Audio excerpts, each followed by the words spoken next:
फरमाते सहाबा ना बात कर रहे थे, और बात ये कर रहे थे कि यार लोगों को गुनाहों से कैसे रोका जाए,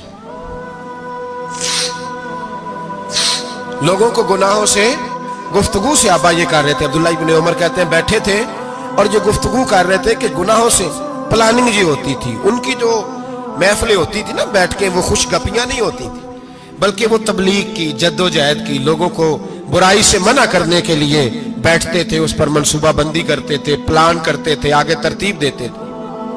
गुफ्तगू हो रही थी तो अब आपस में बात होने लगी कि कौन सा गुनाह ज्यादा बुरा है जिस पर सबसे पहले काम किया जाए।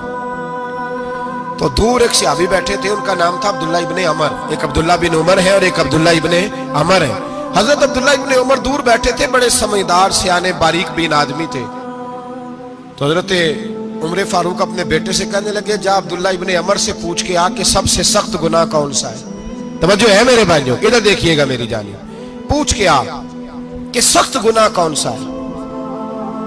अब्दुल्ला बिन अमर रदी अल्लाह तआला अन्हु की खिदमत में जब अब्दुल्ला इब्ने उमर गए तो जाके कहने लगे कि सहाबा पूछते हैं कि आपने ज्यादा वक्त गुजारा है नबी रहमत सल्लल्लाहु अलैहि वसल्लम के पास, तो बतलाइए बुरा गुनाह कौन सा है, सबसे सख्त गुनाह, ताकि सबसे पहले उस पर पाबंदी लगाई जाए, उस पर मेहनत की जाए। तो हज़रत अब्दुल्ला इब्ने अमर कहने लगे, सहाबा को जाके बता दो कि सबसे बुरा गुनाह शराब पीना है, सबसे बुरा गुनाह, और ये उम्मुल खबाइस है, बुराइयों की जड़ है, गुनाहों की मां है, ये बुनियाद है, बाकी गुनाह इसी से शुरू होते हैं।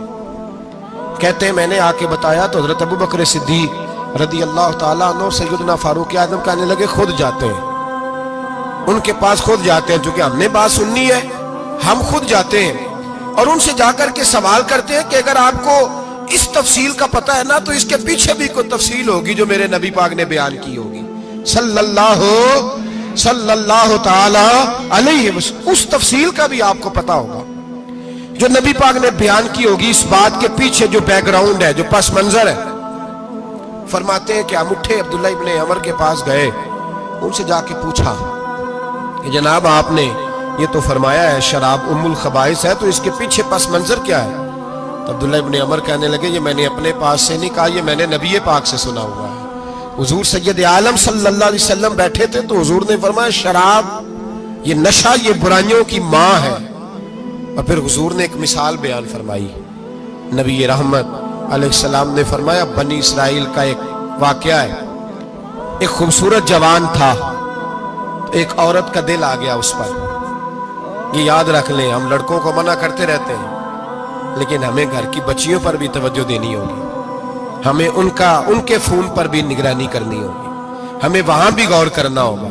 इसलिए कि अगर कोई बच्ची गुंजाइश ना दे तो मेरा ख्याल है कि लड़का जुर्रत करने की ताकत नहीं रखता, तो वहां भी उनकी अम्मा से कहे कि पाबंदी लगाए, बच्ची किसी का मोबाइल लेकर के कहीं उसको इस्तेमाल तो नहीं कर रही, इस पौधे पर भी तवज्जो दे, दरख्त बनने से पहले इसकी भी निगरानी करें, यह भी बड़ा जरूरी काम है। औरत का दिल आ गया तो नबी पाक अलैहिस्सलातु सलाम फरमाते उसने कोई बहाना लगाया, किसी को कहा कि उस नौजवान को बुला के लाओ, उसको कहो कि हमने कोई गवाही लेनी है तुझसे। वो नौजवान आया, एक कमरे में दाखिल हुआ तो अगले कमरे में ले गए, वहां दाखिल हुआ तो उससे अगले कमरे में ले गई, वो दाखिल हुआ तो इसी तरह 7 मुकफ्फल कमरों में ले गई। मेरे करीम रसूल मेरे महबूब पाक अलैहिस्सलाम फरमाते सहाबा को समझा रहे हैं मीठे लबो लहजे में, फरमाते जब सबसे पिछले कमरे में ले गई तो एक लड़का बंधा हुआ था वहां रस्सियों से, शराब का प्याला पड़ा हुआ था। और बीबी कहने लगी कोई गवाही शवाही नहीं लेनी, तुझे इसलिए बुलाया है कि तेरे ऊपर दिल आ गया है, अब मेरे साथ मुंह काला कर। तो वो जवान कहने लगा नहीं, मैंने अपने नफ्स को पाक रखा हुआ है, मेरी नजर भी पाक है, दिल भी पाक है, और उसकी बरकत यह है कि रब ने मेरी रूह को भी पाक रखा हुआ है, तो मैं ये हरकत नहीं कर सकता। पाक लोग पलीत कामों की जानिब तवज्जो नहीं करते, मैं ये हरकत नहीं कर सकता। इकबाल ने अपने बेटे को दुआ दी थी, उसने कहा था हया बाकी नहीं है जमाने की आंख में, खुदा करे कि रहे तेरी जवानी बेदाग, खुदा करे कि रहे तेरी जवानी बेदाग। कहा मेरे साथ मुंह काला कर, उसने कहा मैं नहीं करता। कहने लगी चल फिर इसको कत्ल कर, इसको मैंने बांधा हुआ। उसने कहा मैं कत्ल क्यों करूं, मेरी क्या दुश्मनी है? कहा फिर शराब पियो। कहा मैं शराब भी नहीं पीता। तो कहने लगी अब तो मैंने तुझे अपने चुंगल में फांस लिया है, अब तू यहां से बच के जा नहीं सकता, और अगर तू बाहर जाएगा तो मैं शोर करूंगी, लोग जमा करूंगी, इसने मेरी इज्जत आबरू पे हाथ डाला है, तो तू बच तो नहीं सकता, एक काम तो करना पड़ेगा। महबूब फरमाते उस नौजवान ने सोचा कि जिना भी बहुत बड़ा जुर्म है, कत्ल भी बहुत बड़ा गुनाह है, चलो अब मजबूरी है तो शराब पी लेता हूं। लेकिन वो समझा ना कि शराब तो बुनियाद है। उसने एक प्याला जो पिया, कहने लगा एक और दे दो।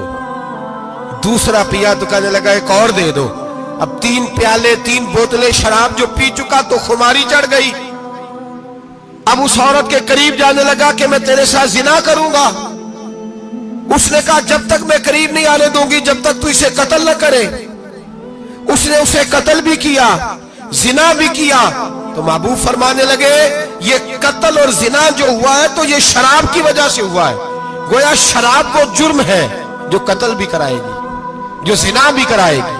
और अगर आप नशई को देखें, अगर आप शराबी को देखें, तो क्या वो डकैतियां नहीं करता फिरता, वो चोरियां नहीं करता, वो अपनी ही माँ का जेवर नहीं बेच आता, वो अपनी ही बहन का पड़ा हुआ जहेज नहीं बेच आता, वो अपने ही घर में डाके नहीं डालता, वो अल्लाह के घर मस्जिद में आकर के चोरी नहीं करता,